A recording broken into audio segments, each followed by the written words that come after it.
Bem-vindo, bem-vinda a mais essa nossa roda de conversa aqui, né? Nosso bate-papo aqui das quartas-feiras e dos domingos, né?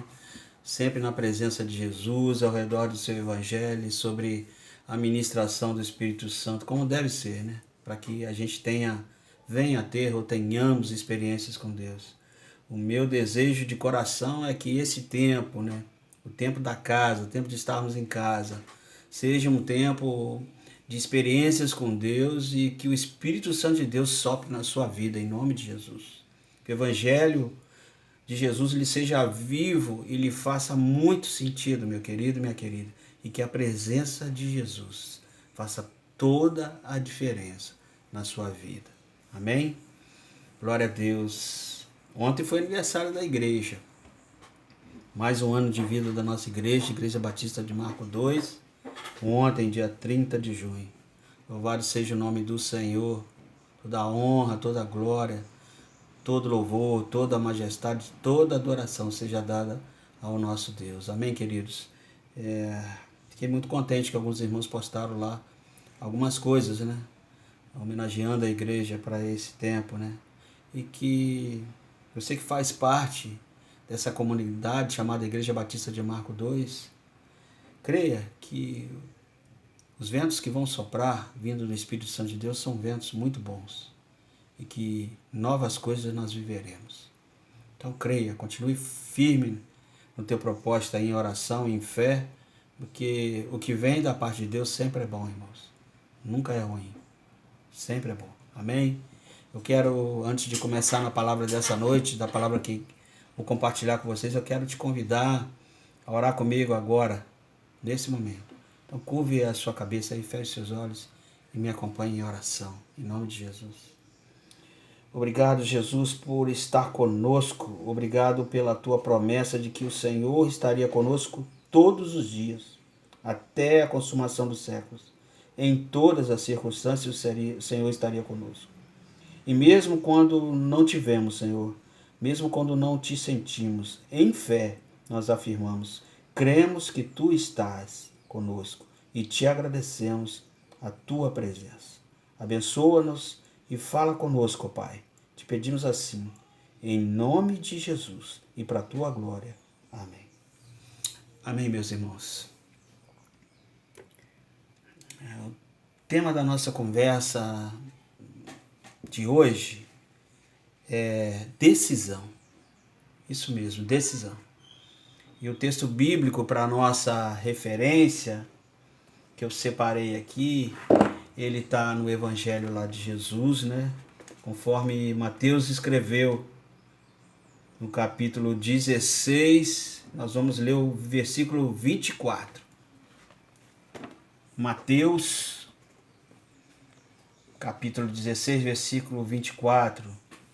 Eu leio na Nova Versão Internacional, quando Jesus disse aos seus discípulos assim: se alguém quiser acompanhar-me, se alguém quiser vir após mim, negue-se a si mesmo, tome a sua cruz e siga-me.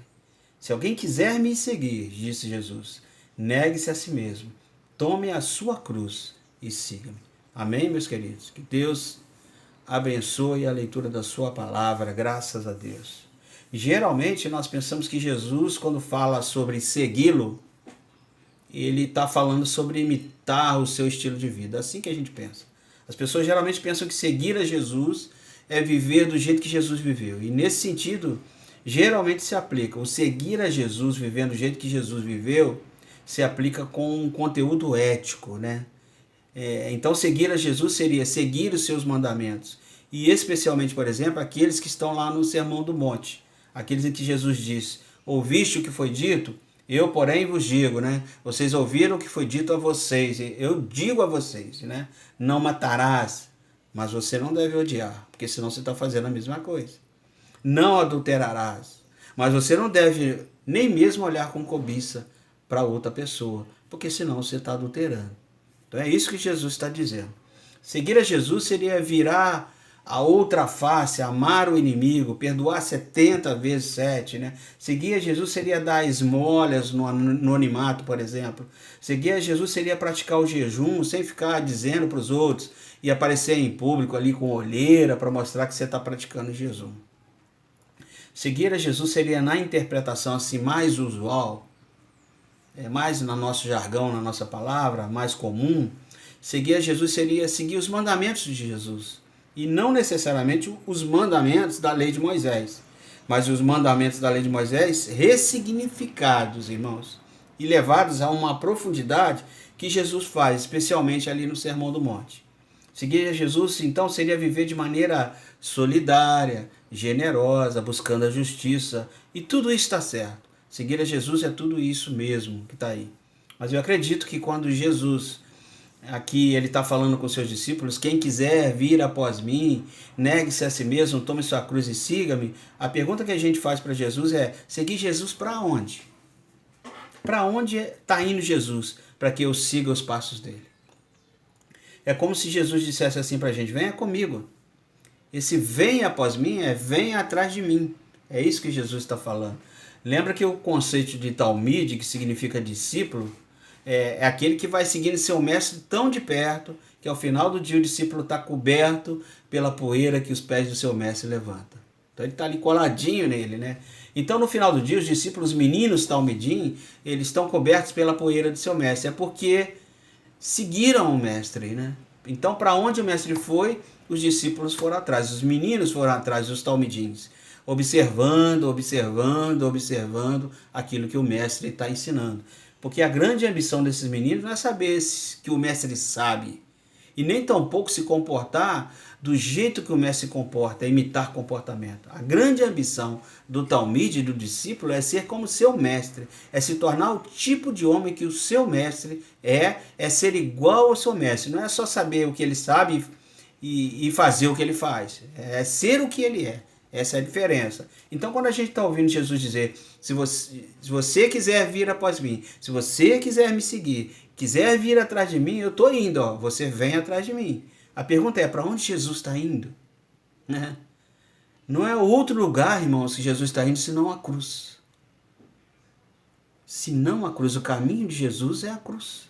Jesus está indo para a cruz. Então, quando ele está dizendo, olha, vem comigo, venha comigo aí, ele está dizendo, venha morrer comigo.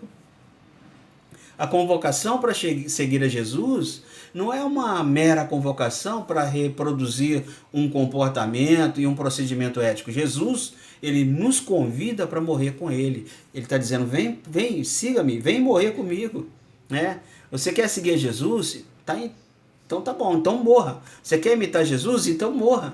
Né? Você quer ir pelo mesmo caminho que Jesus foi? Então o caminho que Jesus foi, o caminho de morte. O caminho que Jesus foi o caminho de morte. Por isso que ele diz, negue-se a si mesmo e tome a sua cruz. Seguir a Jesus, irmãos, implica ser crucificado com ele. Porque é isso que quer dizer tomar a sua cruz. Na nossa cultura popular, por exemplo, a gente pensa que tomar a cruz é carregar assim, um sofrimento muito grande. Né? Tem gente até que fala assim, essa a minha cruz é que eu tenho que carregar todo dia, é a minha mulher. Não é assim que falam? A minha cruz é a minha mulher, é essa que eu tenho que carregar todo dia. A minha cruz é meu patrão, é a cruz que eu tenho que carregar todo dia. Não, a minha cruz é o meu trabalho, porque eu tenho que carregar todo dia. Né? Não tem nada a ver, não tem absolutamente nada a ver isso daí. Carregar a cruz ou tomar a cruz é morrer. Percebe? Jesus está dizendo, você quer vir comigo? Então venha ser crucificado comigo.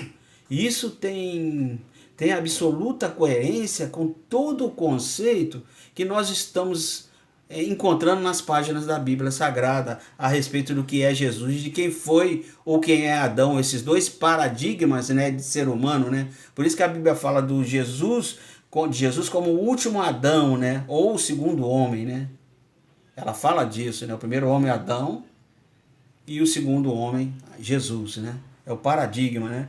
Lembra dessa ideia que Adão é o ser humano que diz sim, apontar assim, ó. Ele diz assim para ele, né? Para si mesmo e não para Deus. né? Seja feito, Adão vai dizer assim, seja feita a minha vontade, assim no céu como na terra como no céu, né? Essa é a oração de Adão. Jesus é o ser humano que diz não para si mesmo e sim para Deus. Jesus diz, seja feita a tua vontade, assim na terra como no céu. Não a minha vontade, mas a tua vontade. Né? É assim que Jesus, inclusive, ora quando ele está lá no Getsemane, nas portas da sua crucificação.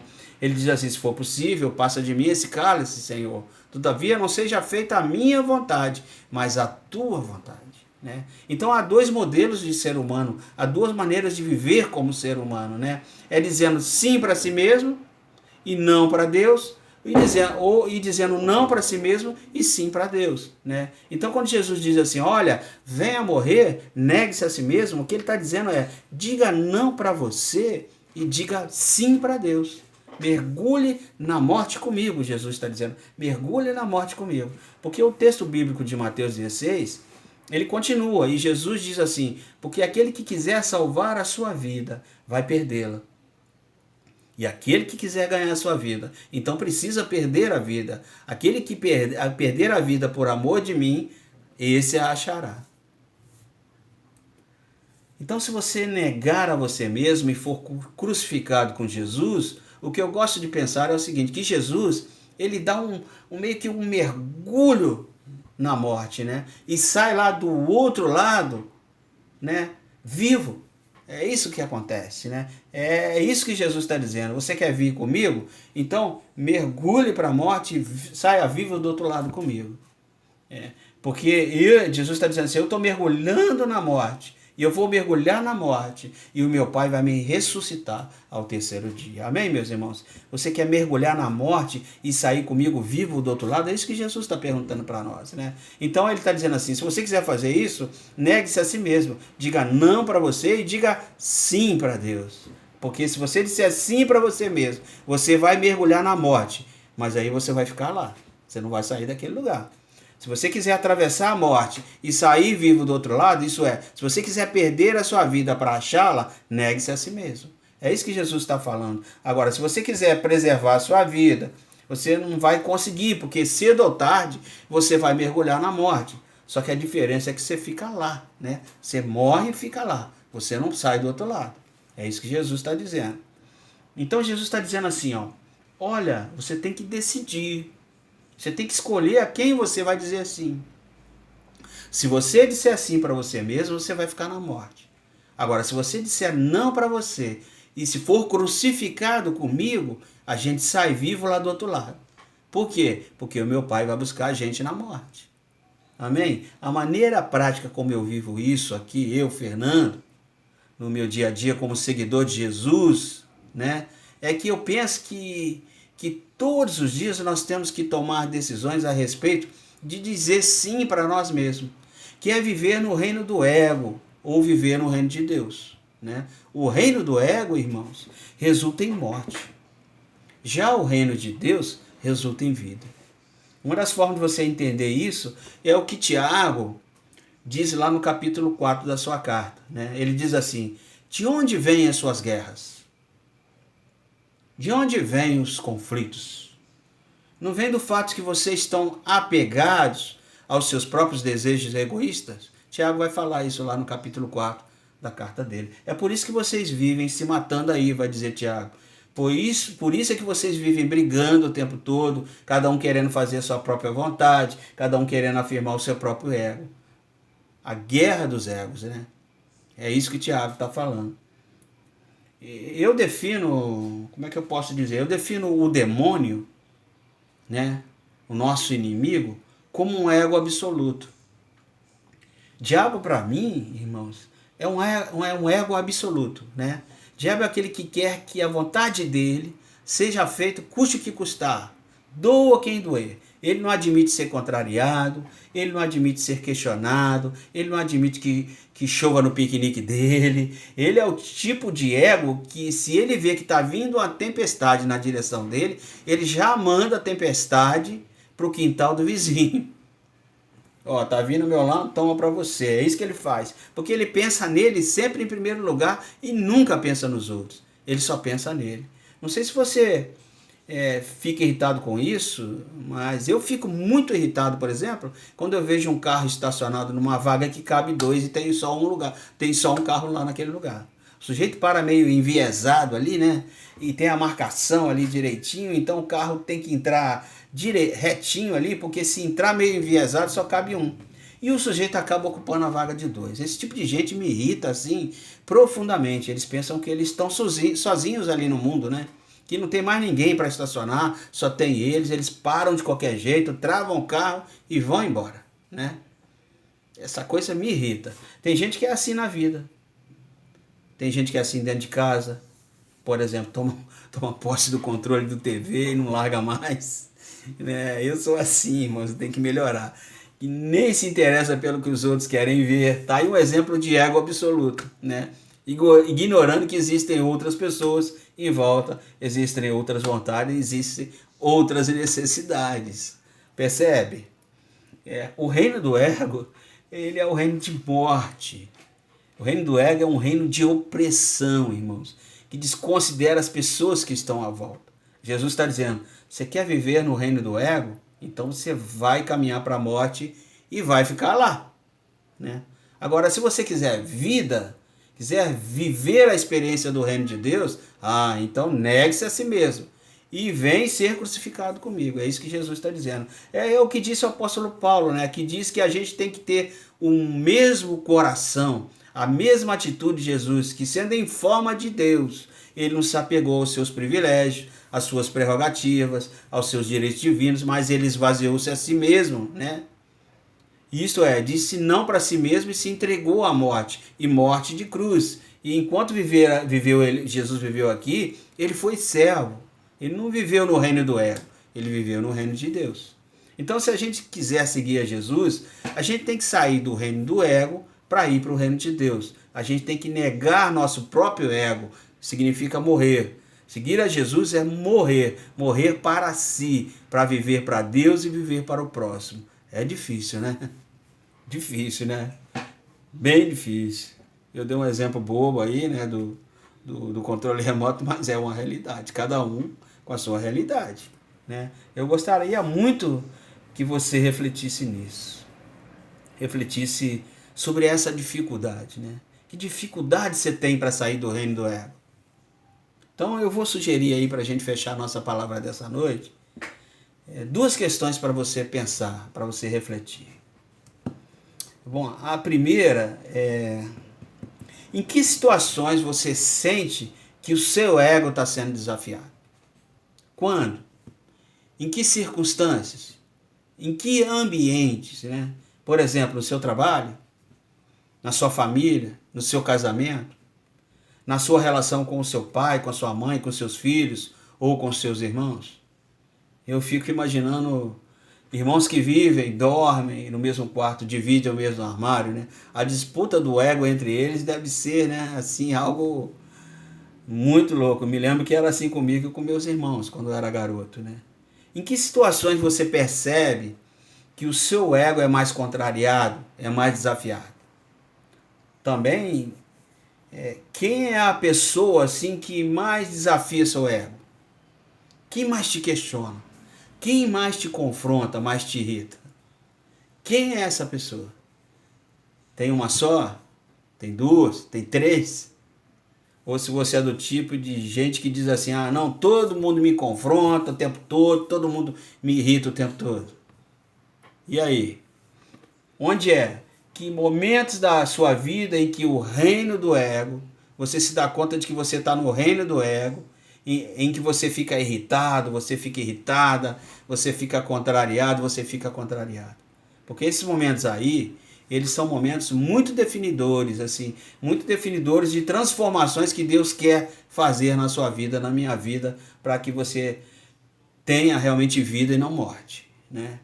Para você ter leveza, contentamento na vida, né? É dizer não para o reino do ego.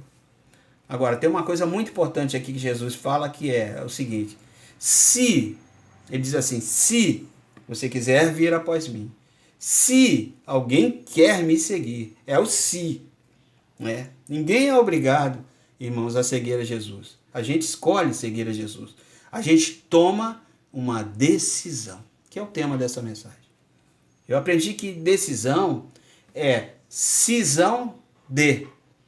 Decisão é cisão de. É quando você toma uma decisão, você abre mão de alguma coisa, né? Ou quando você escolhe uma coisa, você diz não para outra, né? Por exemplo, uma dica para você. Você tem que tomar uma decisão de qual, por exemplo, desses 2 livros, aliás, livros muito bons, tá, irmãos? Tanto esse aqui, John Stott, porque eu sou cristão, faz você pensar porque você é cristão, quanto esse aqui eu ganhei do pastor que me batizou, uma benção, a segunda benção, Dr. Aníbal Pereira Reis, 2 livros. Você precisa escolher uma decisão, né? De qual dos 2 livros você vai ler. Você não consegue ler os 2 ao mesmo tempo, né? Então, quando você decide ler, por exemplo, este livro, você também decide não ler esse, e vice-versa, né? Então, é dizer sim para uma coisa e dizer não para outra coisa, percebe? E nós queremos geralmente, irmãos, dizer sim para tudo ao mesmo tempo. Não é possível viver assim. A gente, para viver bem, a gente tem que dizer sim para algumas coisas e não para outras coisas. E geralmente, quando a gente quer dizer sim para várias coisas ao mesmo tempo, uma acaba atrapalhando a outra. Não dá para fazer tudo ao mesmo tempo. Então a minha segunda pergunta para você é: do que você tem que abrir mão e que você tem dificuldade de abrir mão? Você quer dizer, um exemplo bobo, né? Você quer dizer sim para estudar inglês, mas não quer dizer não para televisão. É um exemplo bobinho, né? Mas está valendo como exercício para você. Você quer dizer sim, mas tem dificuldade de dizer não. Dizer não para coisas que atrapalham o seu sim. Você está entendendo o que eu estou falando aí? Percebe? Então, o que na sua vida você tem dificuldade de abrir mão para dizer sim para aquilo que vale a pena? Então, eu tenho que dizer não para algumas coisas para dizer o sim para aquilo que vale a pena. Pensa sobre isso. Pensa aí sobre isso, reflita sobre isso, porque quando a gente tem dificuldade de abrir mão de alguma coisa, é que a gente está no reino do ego, irmãos. E o pior é que a gente nem percebe isso. A gente não dá conta, não percebe, sabe? Tem um ditado chinês que eu gosto muito e que me desafia, e eu creio que vai desafiar você também nessa noite. E esse ditado diz assim, ó: quando você não pode abrir mão de alguma coisa, não é que você é que tem aquela coisa, é a coisa que tem a você. Então dizer não para as coisas é uma experiência, irmãos, de libertação. Entende isso? Entende essa minha palavra? E eu gostaria muito, mas muito, que você pensasse sobre isso que nós estamos conversando aqui nessa noite. Reflita aí, busque as respostas dentro de você, compartilhe com o Espírito Santo, peça a Ele que lhe dê condições de tomar uma decisão e que lhe dê forças para abrir mão das coisas ou das coisas que estão atrapalhando você a trilhar um caminho de vida, sabe, não te levando para a morte. Amém? Que Deus te abençoe, que o Espírito Santo de Deus te conduza nesta reflexão.